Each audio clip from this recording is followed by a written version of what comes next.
ఈ స్క్రీన్ మీద చూపబడేది తల వెంట్రుకలతో చేతబడి. ఈ పూజ ఏ విధంగా చేస్తారో తెలుసుకోబోయే ముందుగా మన ఛానల్ని చూస్తున్నట్లయితే సబ్స్క్రైబ్ చేయగలరని కోరుకుంటున్నాను.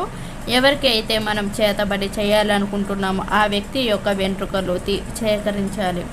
ఆ తర్వాత ఎవరు లేనప్పుడు మీరు రాత్రి ఒక్కరే రూమ్లోని తూర్పు దిక్కు వైపు కూర్చొని పసుపు రంగు వస్త్రాన్ని పైన పరిచి కూర్చోవాలి.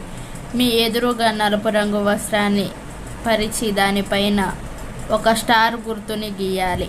ఆ గుర్తు పైన కుంకుమ వేసి మీ దగ్గర ఉన్న వెంట్రుకని దానిపైన పెట్టాలి.